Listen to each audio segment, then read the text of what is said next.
Projo dukung Ridwan Kamil maju di Pilkada Jakarta 2024. Operasi Patu Jaya Jadetabek 2024. DPR tinjau renovasi Istana Kepresidenan tampak siring.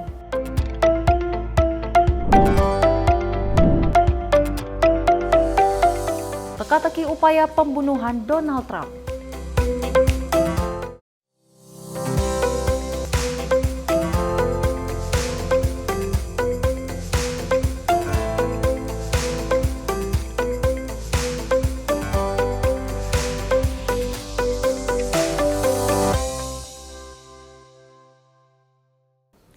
Halo, selamat pagi pemirsa Simpo TV, selamat pagi Sally. Selamat pagi, luar biasa Besti. sekali ya pada pagi hari ini akhirnya Besti dan juga Sally bisa kembali menemani pemirsa di rumah yang dimanapun Anda berada. Mudah-mudahan kita berdua selalu mendoakan yang terbaik buat kita semua ya, dalam keadaan sehat selalu, bahagia selalu. Yang sedih kita buang-buanglah sedihnya, karena kita juga kan banyak sekali informasi-informasi yang mau kita berikan kepada pemirsa di rumah ya. Tadi juga ada kabar baik dan di mana Projo ini sudah memberikan dukungannya kepada Ridwan Kamil untuk di maju di Pilkada Pilkada Jakarta 2024 Dan memang ya. kalau kita lihat nih malah Golkar berbalik, malah mendukung Kaisang dan kader internalnya Yusuf Hamka untuk maju di Pilkada ya. Jakarta. Setiap orang kan, setiap fraksi, setiap partai juga kan memberikan memiliki pilihannya Pilihan sendiri. masing-masing. Kalau misalnya Golkar memilih Kaisang, ya mungkin juga dari Projo nih, Jokowi ini telah memilih Ridwan Kamil untuk maju di Pilkada Jakarta 2024, karena hingga saat ini kita masih menjadikan teka-teki apakah nantinya memang Ridwan Kamil ini akan maju di Pilkada Jakarta atau mungkin tetap di Jawa Barat gitu kan ya. Kita nantikan saja. Ini dia Menyapa Pagi Simpo TV selengkapnya.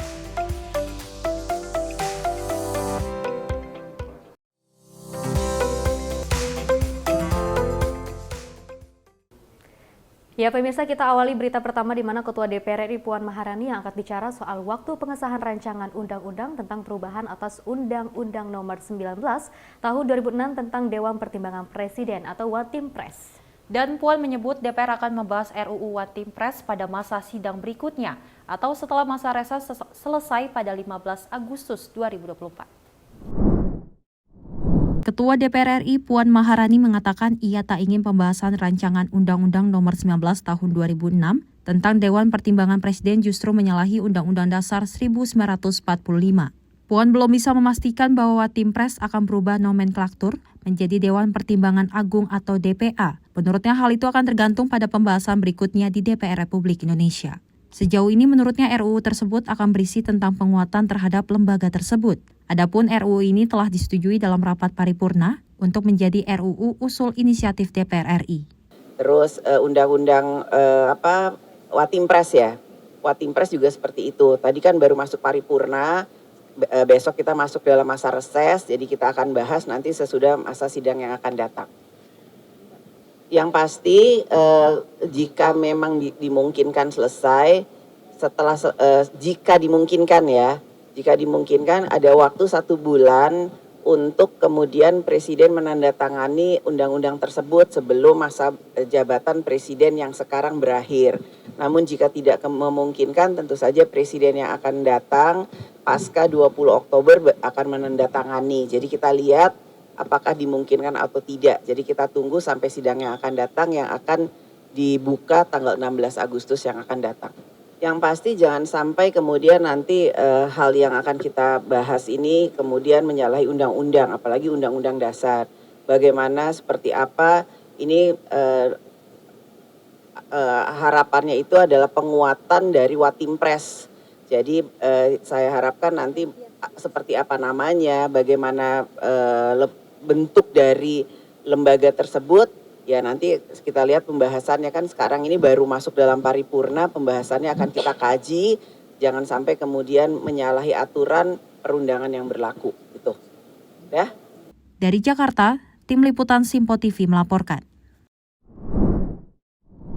Sekjen Partai Amanat Nasional, Edi Suparno juga menepis anggapan bahwa ternyata revisi Undang-Undang Dewan Pertimbangan Presiden akan diubah menjadi Dewan Pertimbangan Agung atau DPA. Menurutnya pembahasan RUU Watimpres dilakukan guna memperkuat tugas dan fungsi lembaga tersebut. Sekjen PAN Edi Suparno menilai Dewan Pertimbangan Agung tidak bisa lagi dihidupkan karena tak sesuai dengan amanat Undang-Undang Dasar 1945 dan semangat reformasi. Ia menyebut revisi Undang-Undang One Team Press dilakukan untuk menguatkan tugas dan fungsi One Team Press dalam memberikan masukan kepada Presiden, baik secara langsung maupun tidak langsung. Saat ditanya mengenai revisi tersebut, Edi menjelaskan hal itu untuk mengakomodasi kepentingan politik dan enggan berkomentar lebih lanjut. Justru di sini dikuatkan tugas dan fungsi dari Dewan Pertimbangan Presiden. Karena bagaimanapun juga yang namanya Dewan Pertimbangan Presiden harus memberikan nasihat, masukan kepada Presiden ketika diminta ataupun tidak. Nah, dan ini saya kira penguatannya adalah di mana nanti Dewan Pertimbangan Presiden memiliki fungsi, memiliki tupoksi yang jelas yang harus mereka laksanakan dan harus mereka kemudian deliver kepada Presiden. Dan ini saya kira baik sekali karena bagaimanapun juga Dewan Pertimbangan Presiden sebagaimana halnya One Team Press akan diisi oleh tokoh-tokoh senior berpengalaman dari berbagai latar belakang yang akan memberikan masukan kepada Presiden dari aspek politik, dari aspek ekonomi, perdagangan, bisnis dan lain-lain. Jadi saya kira itu sangat penting agar Presiden memiliki pemahaman yang luas. Tidak hanya dari mereka yang punya pengalaman yang besar, yang luas di dalam bidangnya, tetapi juga memiliki akses misalnya ke sektor industri, ke sektor usaha, dan lain-lain. Saya kira itu nanti akan ada pembatasannya, dan Dewan Pertimbangan Agung kan tidak bisa lagi kita hidupkan. Kan itu kan bagian dari undang-undang, kan artinya harus kita amandemen undang-undang dasar. Tetapi fungsi dan peran ini adalah penguatan dari One Team Press yang saat ini sudah ada. Dari Jakarta, Sri Dewi Andayani, Dava Mutia, Simpo TV melaporkan.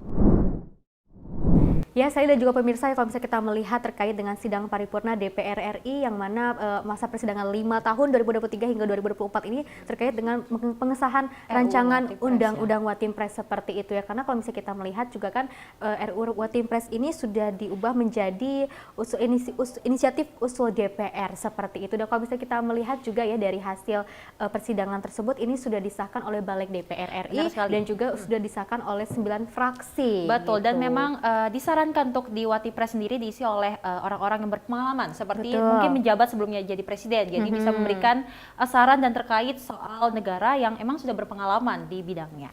Oke, usai disodorkan oleh Golkar, ini pemirsa berita selanjutnya untuk menjadi wakilnya, Kaisang pengusaha Jusuf Hamka mengaku siap untuk maju di Pilkada Jakarta. Dirinya pun telah memberikan tagline jika jadi maju bersama Kaisang dengan tagline Kabah atau Kaisang Babah Alun.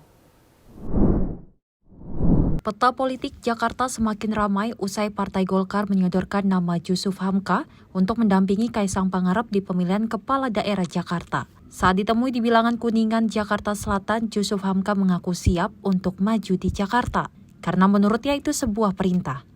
Lebih lanjut, dirinya mengaku sudah diberikan tagline atau nama sebutan bersama Kaisang jika jadi maju, yakni dengan sebutan Ka'bah Kaisang Babah Alun.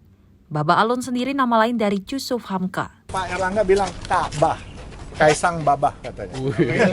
itu tagline-nya Pak. Tagline katanya nantinya itu Ka'bah kalau jadi. Saya nggak usah siap lah ya. Siap ya. Pak Erlangga siap. Saya ya perintah harus siap. Sebelumnya pada Kamis lalu, Ketua Umum Partai Golkar Erlangga Hartarto menunjuk pria dengan nama asli Joseph Alun sebagai calon wakil gubernur di Pilgub Jakarta, mendampingi Ketua Umum Partai Solidaritas Indonesia Kaisang Pangarep. Erlangga menilai kemampuan Jusuf Hamka bisa membantu Kaisang mengentaskan kemacetan di Jakarta dan mengalahkan kota pesaingnya Bangkok, Thailand. Jusuf dinilai telah mempunyai pengalaman dalam pembangunan infrastruktur jalan. Dari Jakarta, Dio Malau, Simpo TV melaporkan. Ya, saya dan juga pemirsa, ini masih terkait dengan perpolitikan Indonesia, apalagi terkait dengan Pilkada Serentak 2024, di mana jelang pelaksanaan Pilkada Serentak 2024, barisan pendukung Presiden Joko Widodo Projo mendeklarasikan Ridwan Kamil untuk maju di Pilkada Jakarta. DPP Projo meyakini Ridwan Kamil mampu mengatasi Anies Baswedan jika Anies maju dalam Pilkada Jakarta 2024.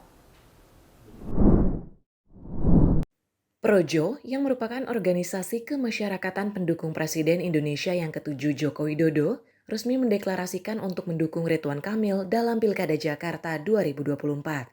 Hal ini diungkapkan oleh panel Barus selaku Bendahara Umum DPP Projo. Ia menerangkan bahwa tetap mendukung Ridwan Kamil termasuk apabila Ridwan Kamil maju di pemilihan Jawa Barat.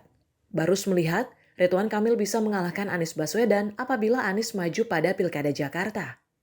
Dengan pengalaman Ridwan Kamil di Jawa Barat dan juga dikenal sebagai tokoh yang moderat, serta bukti kerja yang bagus saat menjabat, Barus yang mewakili DPP Projo yakin dengan pilihannya untuk mendukung Ridwan Kamil dalam Pilkada Jakarta 2024. Dukungan ini tentunya berdasarkan pengamatan yang telah dilakukan oleh DPP Projo, termasuk hasil survei yang mana harus dipastikan survei valid atau tidak, lalu kedekatan visi misi, dan juga tentunya melihat posisi petahana. Kami per sore hari ini dan yang kemarin masih melihat Pak Ridwan Kamil bisa mengatasi Anies apabila Anies maju di Jakarta. Kami yakin seperti itu. Ya, dengan pengalaman Ridwan Kamil di Jawa Barat, terus juga Pak Ridwan Kamil juga menjadi tokoh yang moderat, ya. Pengalaman, bukti kerja yang cukup bagus selama di Jawa Barat, pengalaman moderat.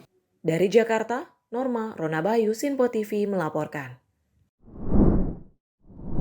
Ya, kalau kita lihat Vesti, ini memang Pilkada Jakarta 2024 nama-namanya sudah banyak yang mencuat ya. Mulai tadi Kaisang yang memang diusulkan untuk maju Jakarta, tapi memang banyak juga Kaisang katanya maju di Jawa Tengah. Ini masih menjadi teka-teki ya. Karena kalau misalnya kita melihat kan Kaisang Pangarep ini elektabilitasnya itu sangat tinggi di Jawa Tengah. Apakah ini ada pengaruh dari Jokowi Effect? Itu kan mestinya kita dugaan-dugaan sementara lah dari masyarakat seperti itu. Dan kalau misalnya kita melihat juga kan Ridwan Kamil ini kan sudah banyak sekali dukungannya. Bahkan dari Projo pun sudah mendeklarasikan bahwa untuk mendukung Ridwan Kamil maju di Pilkada Jakarta 2024, yang mana kalau misalnya kita lihat Ridwan Kamil jika di Jakarta bersaing dengan Anies Baswedan, kalau Jawa Barat ada Deddy Mulyadi, mungkin kalau misalnya kita lihat memang saingannya besar-besar gitu ya, berat-berat. Tapi kalau misalnya kita melihat juga banyak sekali juga dari partai-partai untuk mendukung Ridwan Kamil, masyarakat juga yang turut juga mendukung dan juga percaya terkait dengan kinerjanya dari Ridwan Kamil seperti itu. Beralih ke informasi lainnya, di mana Ketua Umum Partai Golkar Erlangga Hartarto menyebut pihaknya masih menunggu keputusan dari Kaisang Pangarep untuk maju di Pilkada mendatang. Erlangga menawarkan opsi untuk mendukung Kaisang dalam pemilihan Gubernur Jakarta dengan memasangkannya bersama kader Golkar Jusuf Hamka. Ketua Umum Partai Solidaritas Indonesia Kaisang Pangarep dikabarkan turut berlaga dalam pemilihan Gubernur Jakarta ataupun Jawa Tengah. Hal ini didukung dengan tingginya elektabilitas Kaisang di wilayah Jawa Tengah. Merespon isu tersebut, Ketua Umum Partai Golkar Erlangga Hartarto menyebut masih menunggu keputusan Kaisang dengan memberikan pilihan untuk mendukung Kaisang pada pemilihan Gubernur Jakarta yang akan dipasangkan dengan kader dari Partai Golkar Jusuf Hamka. Rame berita tentang bagaimana Mas Kaisang selaku Ketum PSI mau didorong kemana. Tadi kami bertukar pikiran dalam, lebar, luas. Kesimpulannya masih ada waktu untuk memutuskan. Masih ada waktu 2 bulan. Tetapi apabila kesempatan itu ada dan Mas Kaisang siap untuk maju, Partai Golkar akan mendukung. Nah, untuk mendukung tadi Mas Ketum, Mas Kaisang, seandainya beliau memilih Jakarta, saya siapkan kader Partai Golkar yang sudah memalang melintang di infrastruktur, yaitu Babah Alun. Mana Babah Alun? Namun demikian, Erlangga menuturkan pihaknya masih melakukan evaluasi mendalam terkait calon kandidat yang akan diusung di wilayah Jakarta maupun Jawa Tengah sampai dengan waktu pendaftaran pilkada. Dari Jakarta, Ahmad Amin, Ronabayu, Sinpo TV melaporkan. Sebenarnya kalau kita membahas terkait dengan cawagup untuk Kaisang, sebenarnya siapapun itu bisa atau berhak dari setiap partainya untuk mengusulkan kadernya untuk maju menjadi pasangan dari Kaisang Pangarep seperti itu ya. Karena kalau misalnya kita melihat juga kan banyak sekali orang-orang yang melihat bahwa ini mungkin elektabilitas dari Kaisang Pangarep ini terjadi karena adanya efek dari Joko Widodo seperti itu. Padahal kalau misalnya kita melihat dari PSI, maaf Sally. Iya, nggak apa-apa Sally, silakan. Kalau misalnya kita dari PSI juga menyatakan bahwa ini sebenarnya banyak sekali masyarakat yang ingin menginginkan pemimpin muda gitu. Benar, karena Kaisang juga belum memberikan statement apakah memang akan maju di Jakarta atau di Jawa Tengah, karena dia bilang juga Agustus kabarnya akan dikasih surprise nih. Sebentar lagi lah ya. Kita tunggu ya Vesti. Setelah kita gajian kali ya. Betul. Habis gajian kita langsung menonton kira-kira siapa sih pasangan yang akan diusung oleh Kaisang Pangarep ya setelah yang satu ini. Tetaplah bersama kami.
Terima kasih Anda masih bersama kami dalam Menyapa Pagi Sinfo TV. Selamat pagi bagi Anda yang baru saja bergabung bersama kami. Mudah-mudahan Anda selalu dalam keadaan yang sehat dan juga ceria.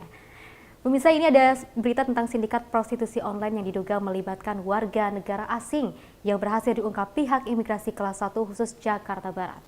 Dan dari pengungkapan ini, petugas mengamankan 5 warga negara asing, diantaranya 4 orang wanita dan 1 pria WNA yang berperan sebagai mucikari.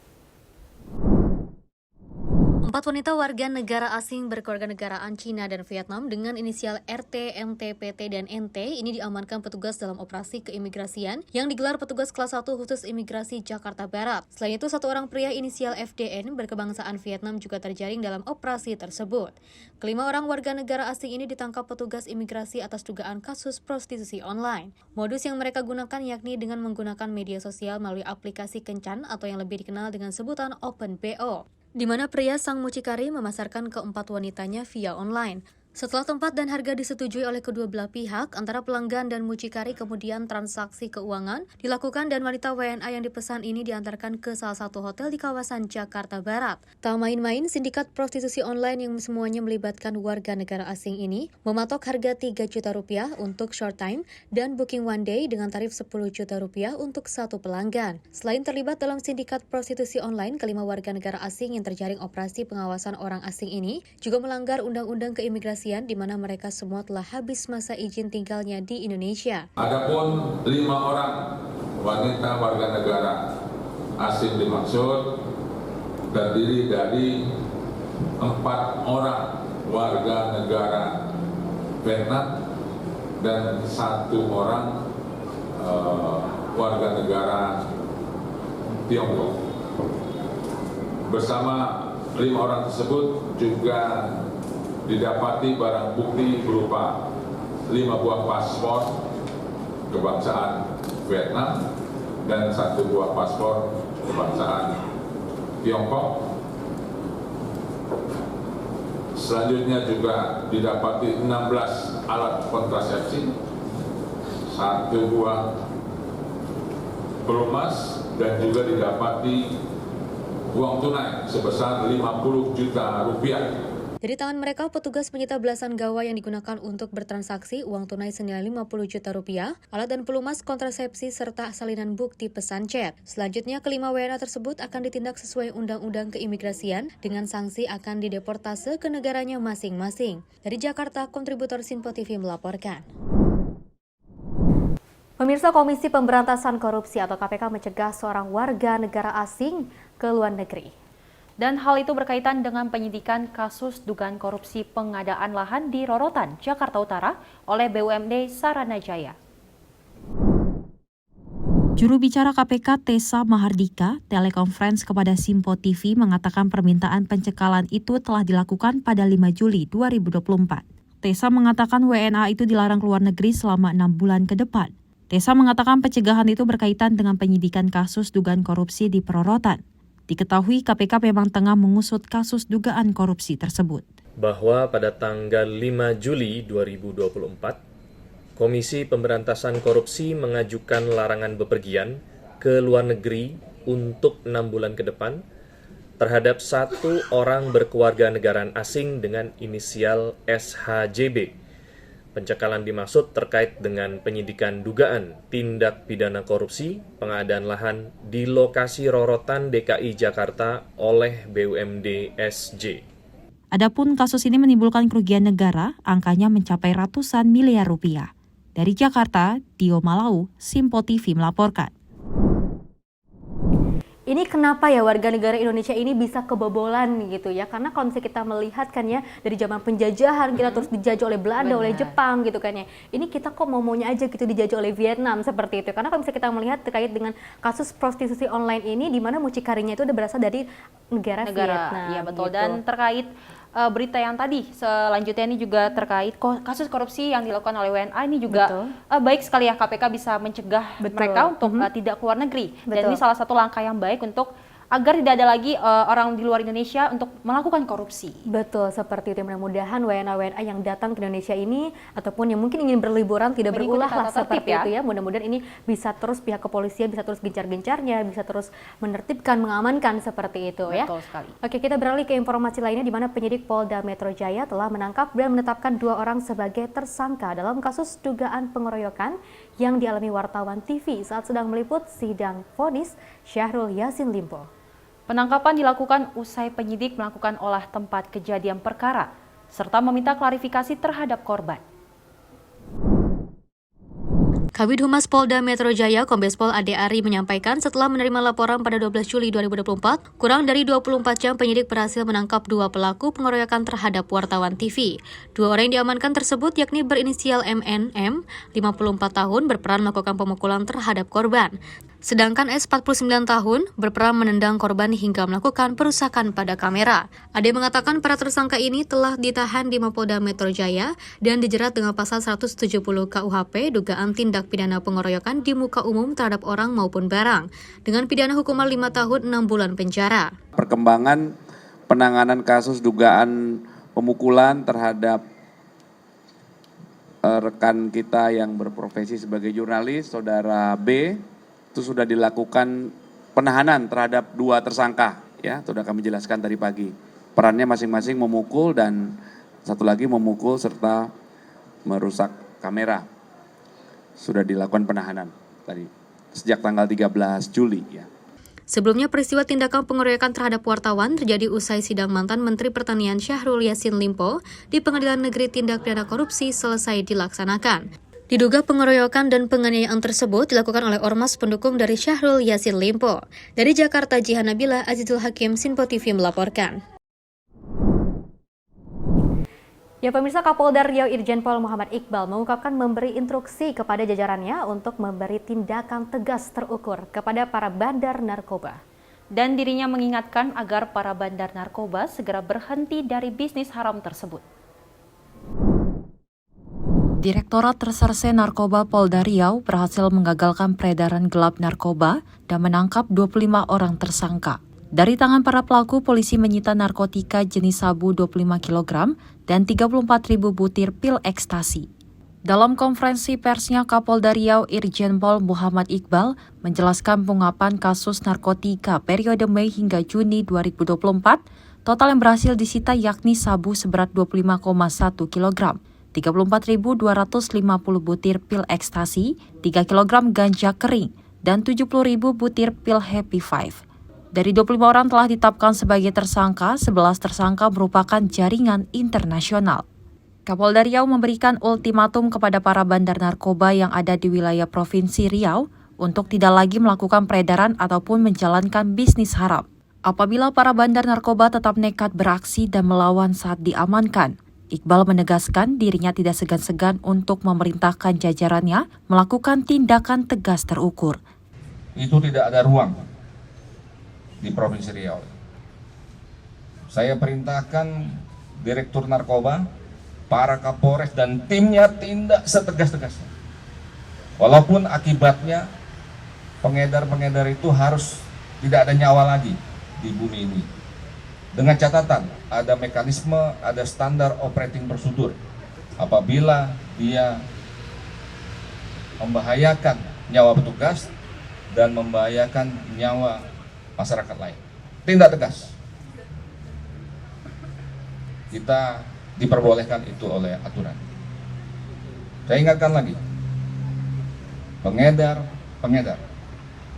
atau calon-calon pengedar, hentikan itu. Kalau tidak, akan berakibat sangat fatal. Bagi pengguna, kita akan terus melakukan penegakan hukum dimanapun, di gunung-gunung, di hutan-hutan, di laut-laut, apalagi di kampung-kampung yang katanya ada kampung narkoba. Saya sudah perintahkan Direktur Reserse Narkoba dan timnya, seluruh Kapolres dan timnya, tidak ada lagi istilah, diksi, kalimat-kalimat kampung narkoba di Provinsi Riau ini. Yang katanya di Pangeran Hidayat atau di mana-mana, obrak-abrik itu. Bersihkan. Tim Liputan Simpo TV melaporkan. Pemirsa, Polda Metro Jaya menggelar operasi Patuh Jaya yang akan digelar selama 14 hari ke depan mulai dari tanggal 15 hingga 28 Juli 2024. Operasi Patuh Jaya memiliki target operasi berjumlah 14 yang dapat menertibkan masyarakat dalam berkendara.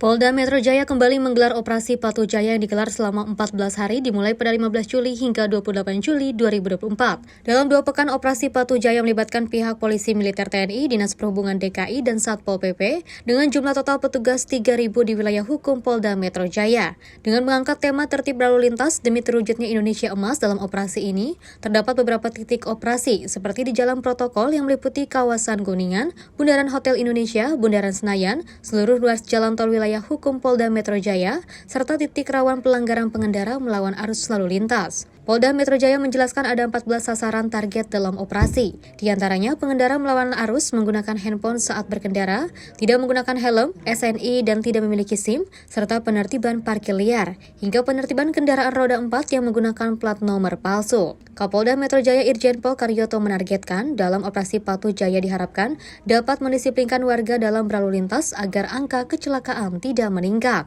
Kapolda juga mengimbau kepada para petugas agar melakukan operasi ini secara humanis dan profesional. Beberapa sasaran yang lain adalah seperti disiplin dalam hal alat kelengkapan. Sepeda motor, mobil diharapkan bisa dicek nanti pada saat pelaksanaan dengan menggunakan alat-alat yang sesuai dengan ketentuan. Sign hidup, lampu belakang hidup, lampu depan hidup. Kalau malam hari ya, kalau siang hari sekarang motor pun juga hidup.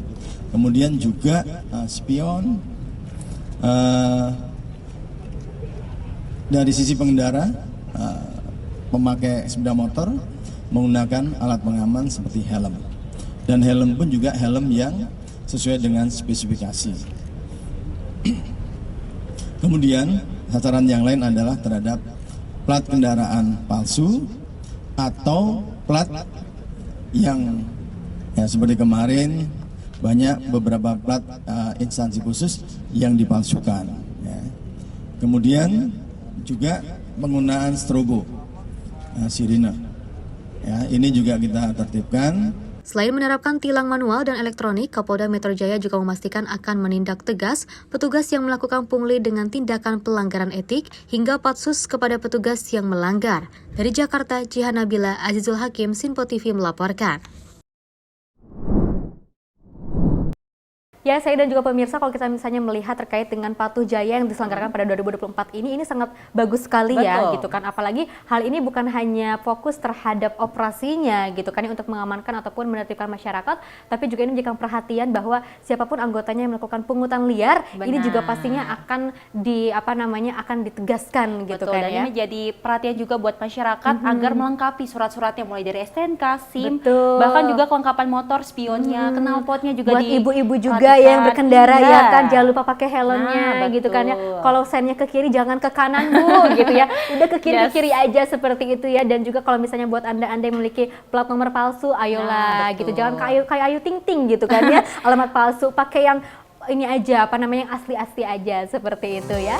Oke, baik pemirsa, informasi lainnya akan kami hadirkan usai jeda Simpo International News Report.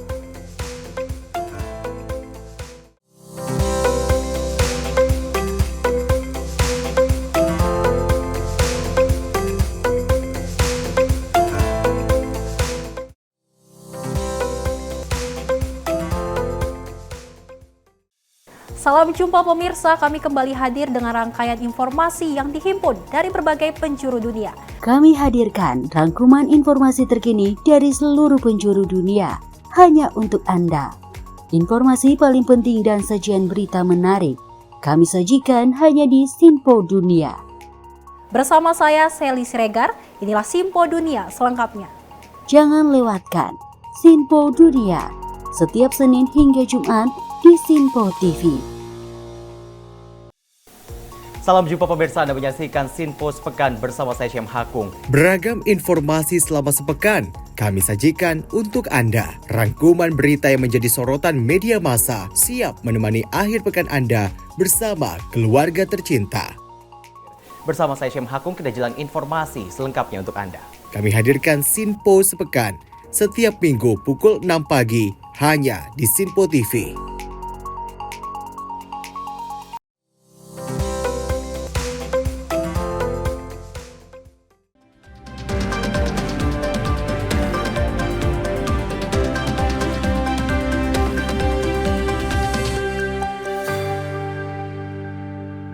Yeah, good morning everyone. You are watching Sinpo International News Report. Today, this is Vira Ananta coming back for you.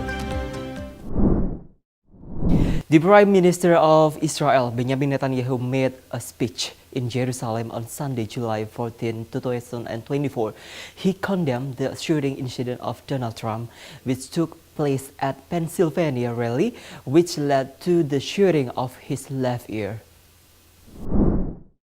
In the delivery of Netanyahu's speech, he said the shooting that happened to Trump was an attempted murder. He called it a heinous act, which helped destroy the democratic system of the United States.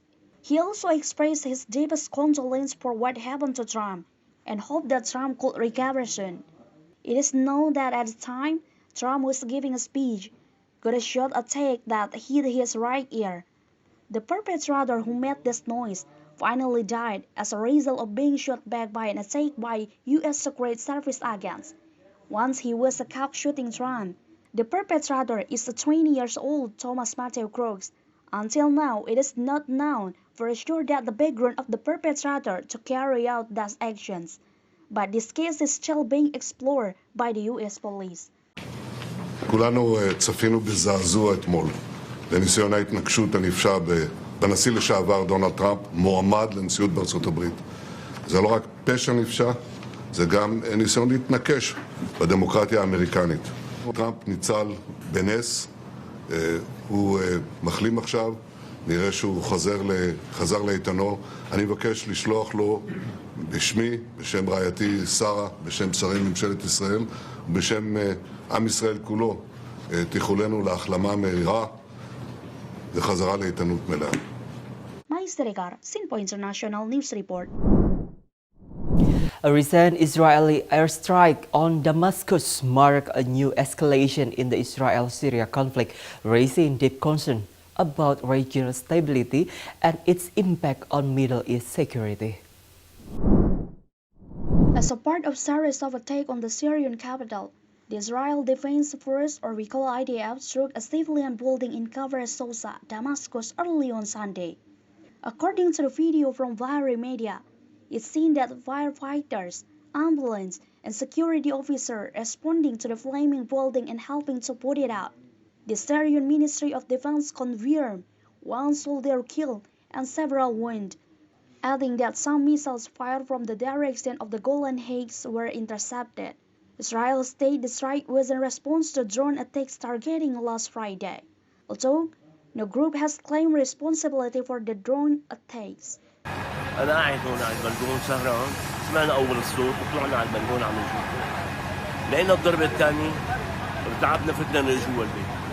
بس المنطقة هون كلها آمنة ومدنية كلها. مشون يعني على الاستيراد وعلى هذا يعني مو معقولة يعني نحن مدين هالشيء هذا. والله يحمي الجيش العربي السوري ويحمي سيادة الرئيس يا رب يحمي هالبلد بجازينا محمد. Rahel, Sinpo International News Report.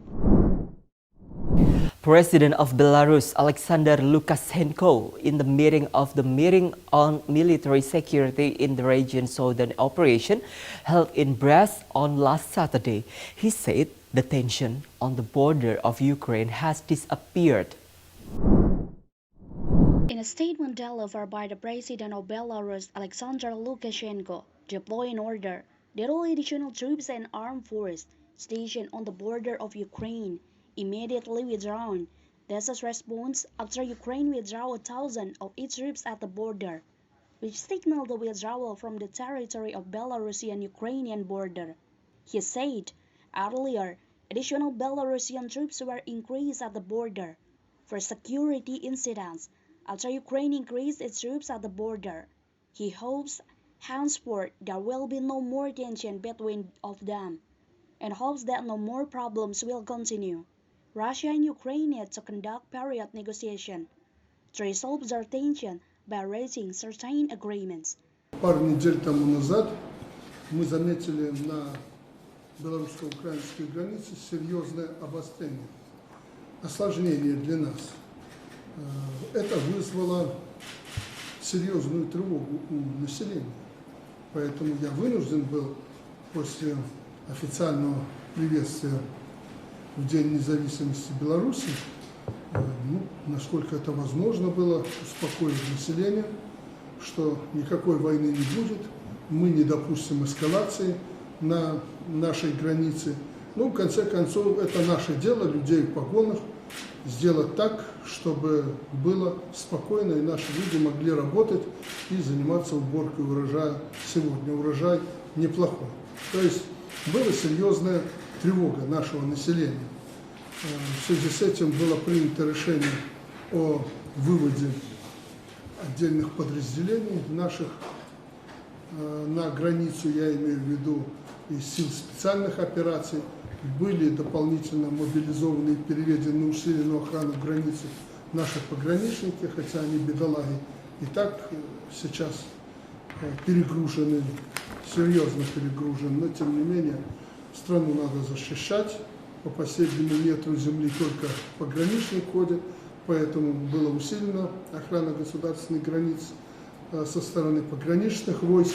После определенной нашей работы украинцы свои вооруженные силы и дополнительные войска, которые они перебросили к нашей границе, это было немало тысяч человек, они от границы отвели и вообще вывели из зоны белорусско-украинской границы. То есть тех войск, которые усиливали их действия, и с границы ушли. Сейчас у нас осложнений никаких нет с украинцами, и я надеюсь, что и не будет. Мы не хотели этого обострения, оно нам абсолютно не нужно, но тем более это не нужно Украине. У них хватает этих проблем. Но на чтобы... Maestrekar, Sinpo International News Report. We move to United States. Joe Biden held a campaign general meeting with his supporters in Detroit last Friday. He emphasized will not withdraw from his candidacy in the presidential election of the United States against his rival Donald Trump.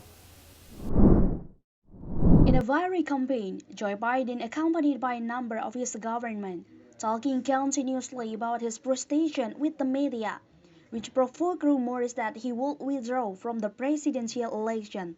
Biden emphasized that there was no reason for him to resign. In the Marist poll report, which is a national public opinion poll, it was revealed that Biden won 50% of the vote, while Trump got 48% of the vote. Biden said during his leadership, the U.S. managed to rise during the pandemic and even became the world's strongest economy. With the experience of ups and downs, Biden believes that he will be able to complete the goals of the U.S. At the end of the campaign, he emphasized that Trump, as his opponent in the upcoming presidential election, is a criminal who has been convicted. Biden is committed to move forward and lead the country to a better future. You decided, no one else, and I'm not going anywhere. I learned a long time ago that when you get knocked down, you get back up. I've led this nation from the depths of the pandemic to the strongest economy literally in the world. And we're not done yet. We're not done yet. Have to finish the job and do what that's what we're going to do.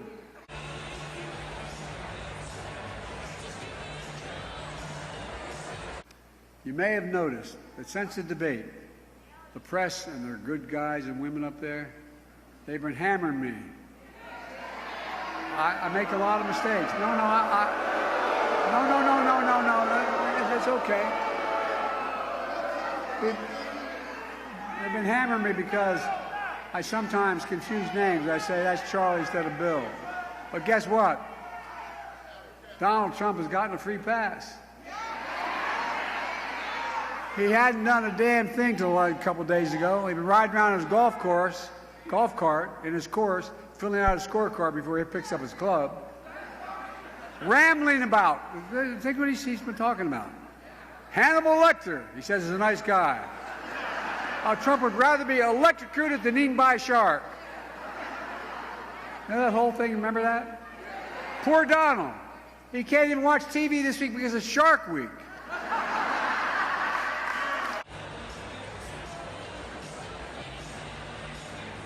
I had 32 members mostly from Europe, but 32 members of NATO in Washington. And by the way, and the press has covered this, they give me credit for strengthening NATO, expanding NATO, making it what it is. But look, this is deadly earnest. When that butcher, Putin, who I know have known for a long time, when he invaded Ukraine, here's what Trump said. I'm not making this up either.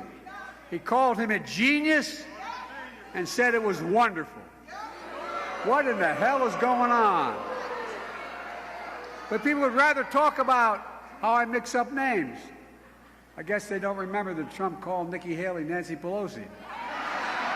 Maestrekar, Sinpo International News Report.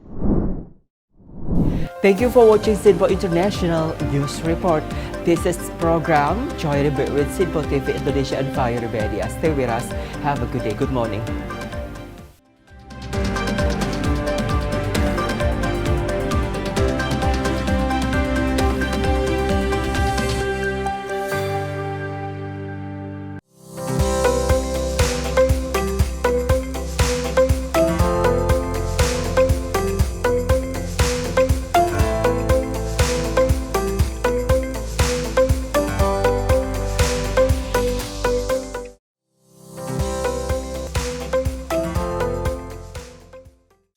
Halo, salam jumpa pemirsa. Kami kembali hadir dengan rangkaian informasi yang dihimpun dari berbagai penjuru dunia. Kami hadirkan rangkuman informasi terkini dari seluruh penjuru dunia hanya untuk Anda. Informasi paling penting dan sajian berita menarik kami sajikan hanya di Sinpo Dunia. Bersama saya Dewi Manik, inilah Sinpo Dunia selengkapnya untuk Anda. Jangan lewatkan Sinpo Dunia setiap Senin hingga Jumat di Sinpo TV. Apa kabar pemirsa? Senang sekali saya Sally Siregar dapat menjumpai Anda dalam Sinpo Dunia Sepekan. Kami temani akhir pekan Anda bersama sanak saudara dan keluarga tercinta. Dengan sajian informasi yang unik dan menarik dari berbagai negara. Pastinya kami akan memberikan berita yang unik dan menarik yang kami rangkum dalam Sinpo Dunia Sepekan. Jangan lewatkan Sinpo Dunia Sepekan setiap Sabtu dan Minggu hanya di Sinpo TV.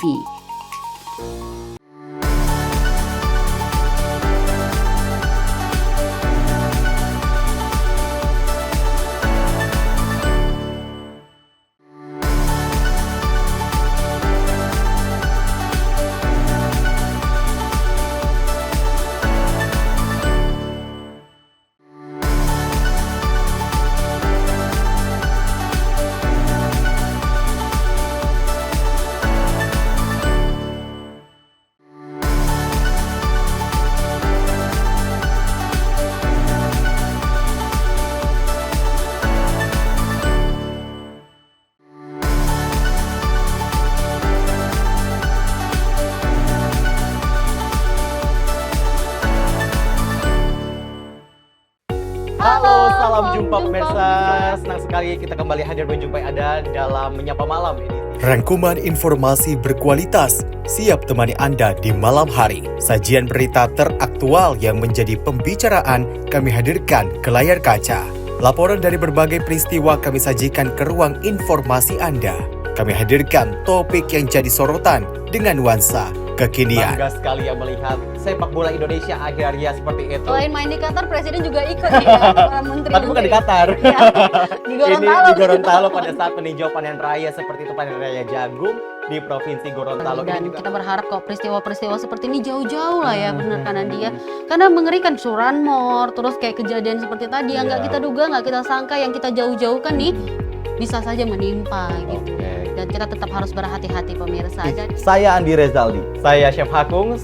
Terima kasih sudah menonton. Selamat malam dan sampai jumpa. Saksikan selalu Menyapa Malam setiap Senin sampai Jumat pukul 20.00 waktu Indonesia bagian Barat hanya di Simpo TV.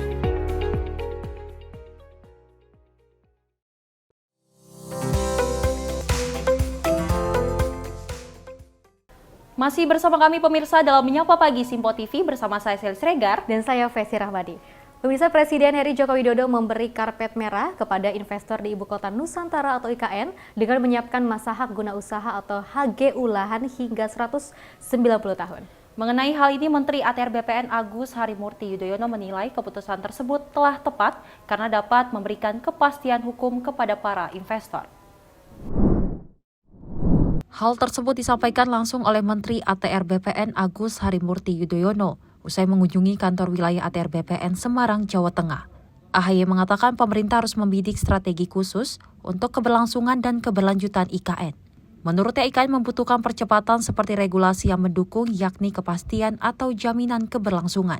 Ya, setahu saya semangatnya adalah khusus untuk IKN. IKN ini kan membutuhkan strategi khusus, kebijakan khusus. Tapi tujuannya adalah bagaimana secara progresif IKN yang baru dibuka dan dikembangkan ini, dan prosesnya tentunya masih harus kita kawal di masa-masa mendatang. Ini juga berlaku sama dengan upaya negara-negara yang kita tahu juga memindahkan ibu kotanya, itu butuh proses percepatan, lompatan-lompatan, termasuk diantaranya bagaimana regulasi itu bisa memberikan kepastian atau jaminan paling tidak terkait dengan sustainability-nya. Kalau misalnya investasi di Jakarta, di Semarang atau di Jawa Tengah ini yang sudah lebih dulu terbentuk segala sistem dan juga pasarnya sudah jelas, maka berlakulah yang aturan sebelumnya itu sudah seperti sesuatu yang wajar begitu. Tapi begitu untuk menghadirkan kecepatan berinvestasi dan juga keseriusan berinvestasi di tempat yang baru di IKN, rasanya perlu ada penyesuaian. Itulah yang akhirnya menjadi kebijakan khusus untuk IKN terkait dengan durasi investasi tadi. Berarti regulasi ini memberi kepastian hukum ya bagi para ya, investor? Tujuannya itu bahwa kalau saya baru sekali, ini gimana masa depannya IKN ini 10 tahun, 20 tahun, seterusnya sampai dengan ini. Nah, tapi kalau sudah diberikan kepastian bahwa ini Anda tidak perlu terlalu khawatir, jangkanya lebih panjang lagi, maka harapannya investor dari manapun itu lebih memiliki kepastian.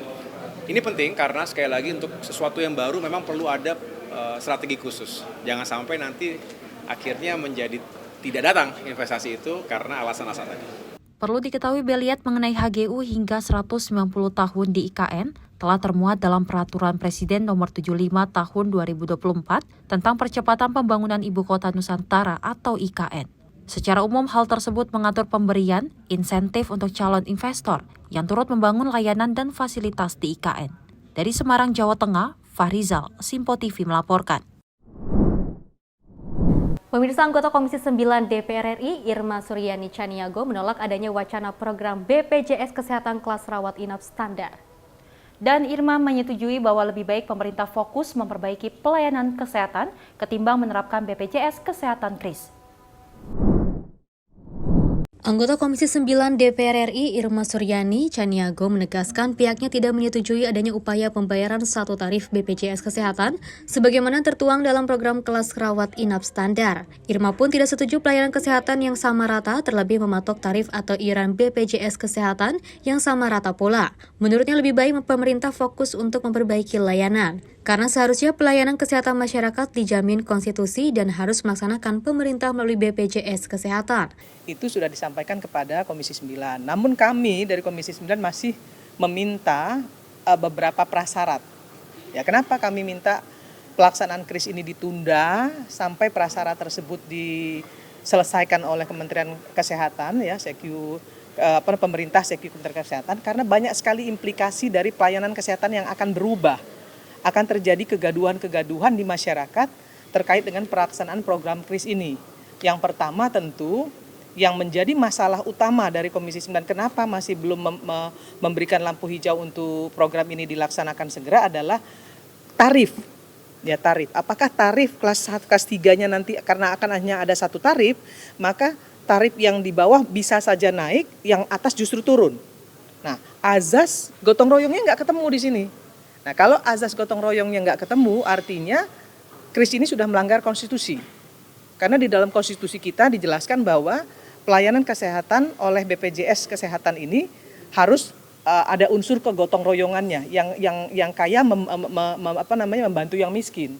Sebelumnya pada tahun ini diwacanakan BPJS Kesehatan kelas 1, 2, dan 3 akan digantikan dengan BPJS Kesehatan KRIS. Lewat program tersebut nantinya akan ada perubahan sistem kelas rawat inap hingga iuran BPJS menjadi satu tarif. Dari Jakarta, Tim Liputan Sinpo TV melaporkan. Pemirsa, Kemenkes berencana untuk mendatangkan dokter asing ke Indonesia sejak 2023 dan kebutuhan dokter Indonesia dianggap mendesak. Saat ini rasio dokter Indonesia 0,47 per 1000 penduduk dan juga sementara rata-rata seharusnya 1,76 per 1000 penduduk. Adapun kebutuhan Indonesia yakni 140.000 dokter. Namun hingga kini kebijakan tersebut masih menimbulkan pro dan kontra di kalangan dokter Indonesia.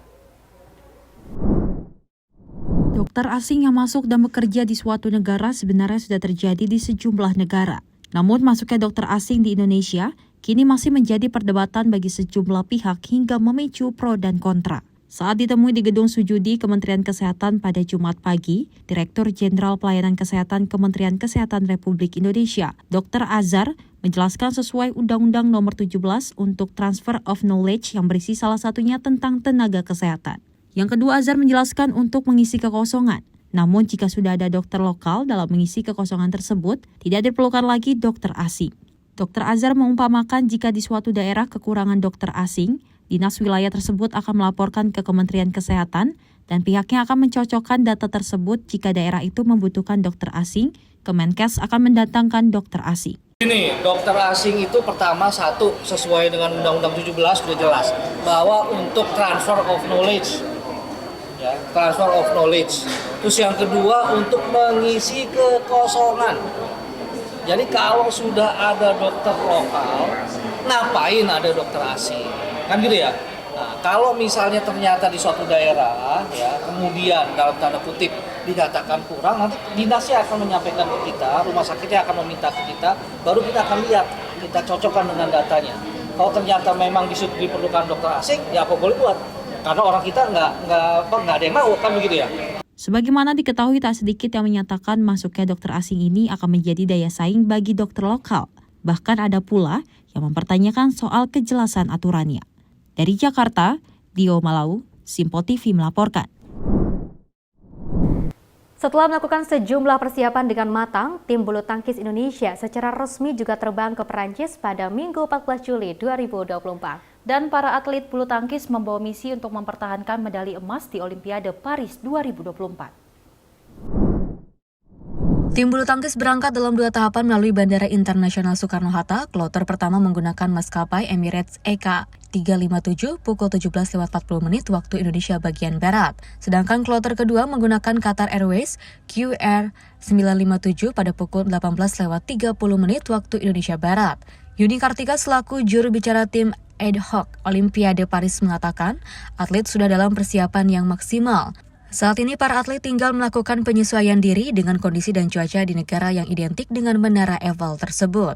Oh ya, persiapan kita sudah maksimal dan sekarang ini penyesuaian untuk menjelang Olimpiade Paris kita akan ke Chambly untuk latihan kurang lebih 10 hari, lebih kepada penguasaan untuk keadaan, temperatur dan juga penyesuaian secara fisik, otot, paru semuanya. Kita akan lebih ke sana di Chambly. Kalau secara teknik dan juga persiapan mental ya kita sudah siap di Jakarta ini. Bagi rekan-rekan target pasti ingin ada tradisi emas dan kita berharap bisa nyangkut lah ya dari 5 sektor yang ada. Sebagai informasi, kejuaraan bulu tangkis di Olimpiade Paris 2024 akan dimulai pada tanggal 27 Juli hingga 5 Agustus. Namun sebelum itu mereka melakukan training camp di Chambly selama 10 hari. Setelah itu tim bulu tangkis Indonesia bergabung dengan tim kontingen cabur lainnya di perkampungan atlet Olimpiade. Dari Jakarta, Dio Malau, Sinpo TV melaporkan. Upaya pembunuhan terhadap calon Presiden Amerika Serikat Donald Trump menjadi hangat hampir di seluruh dunia saat ini. Berbagai spekulasi juga mulai muncul akibat insiden di Pennsylvania. Dan para pemimpin negara di seluruh dunia mengecam upaya pelanggaran politik yang terjadi di negara adidaya tersebut. Hingga kini otoritas bersangkutan tengah menyelidiki motif sebenarnya dari pelaku. Percobaan pembunuhan terhadap calon Presiden Amerika Serikat Donald Trump saat ini menjadi isu hangat media sosial dan kanal berita di seluruh dunia. Turut pula para pemimpin dunia bereaksi atas insiden yang dialami oleh mantan Presiden Amerika Serikat dari Partai Republik tersebut. Menanggapi insiden ini, beberapa pemimpin dunia seperti Presiden Rusia Vladimir Putin secara gamblang mengutuk adanya kekerasan dalam kontestasi politik yang saat ini sedang terjadi di Amerika Serikat. Adapun pemimpin negara lainnya seperti Brazil, Turki, Argentina, Prancis, Ukraina, negara di Asia dan Afrika yang mengecam keras tindakan tidak terpuji ini. Beberapa sumber amatir memperlihatkan kondisi Trump pasca penembakan langsung diberi tindakan medis secara intensif. Pihak tim kampanye Donald Trump memastikan keadaan calon dari Partai Republik tersebut baik-baik saja.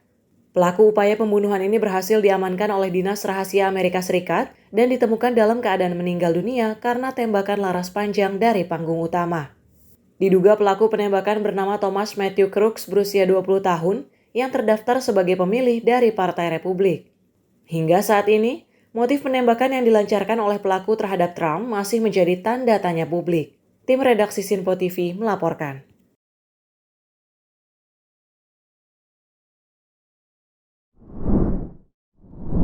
Ini sebenarnya membahayakan ya Sally dan juga pemirsa ya, terkait dengan pada saat Donald Trump ini ingin memberikan berkampanye atau memberikan orasinya seperti itu kan ya, untuk memberikan pesan dan juga pesan kepada warga Amerika Serikat di sana ya, tapi juga ada hal-hal yang tidak menyenangkan di mana salah satu pelaku yang berusaha untuk menembak Donald Trump seperti itu. Dan untungnya Vesti, Donald Trump sendiri cuma terkena kuping aja lukanya dan langsung disigap, karena diamankan kita melihat ya dari beberapa video-videonya juga kan gitu ya, banyak sekali bodyguard dari Donald Trump ini langsung dengan sigap untuk melindungi pemimpinnya seperti itu ya. Kalau misalnya kita melihat juga kan ini sangat membahayakan, karena kalau misalnya kita lihat ini, kalau ini tidak terkena oleh Donald Trump, ini bisa saja terkena kepada warga-warga Amerika Serikat yang lainnya seperti itu, dan mudah-mudahan ini bisa jadi perhatian juga ya. Kita berharap kejadian seperti ini tidak terjadi lagi ya. Karena ini benar-benar sekali menjadi perhatian seluruh dunia atas insiden yang terjadi pada Donald Trump. Betul, mudah-mudahan ini Donald Trump ini bisa terus lebih hati-hati lagi seperti itu ya, dan mudah-mudahan tidak terjadi apa-apa. Dan juga banyak sekali dugaan-dugaan ini mungkin musuhnya dari Joe Biden, ini mungkin ada juga kita musuh dari Haley seperti itu yang akan maju di Presiden Amerika Serikat. Tapi kan ini kan namanya juga manusia ya, pasti ada spekulasi-spekulasi yang tidak-tidak gitu ya. Mudah-mudahan kita doakan yang terbaik saja ya, gitu, tidak ada lagi tembak-menembak, mending kita tembak cinta aja gitu kan ya. Ya enggak sih? Betul sekali, ya, meskipun tadi berita-berita yang kurang mengenakan, mudah-mudahan berita-berita yang lainnya ya bisa memberikan semangat cinta untuk Anda semua. Saya Vesti Rahmadi dan saya Sally Sregar. Terima kasih dan sampai jumpa. Sampai jumpa.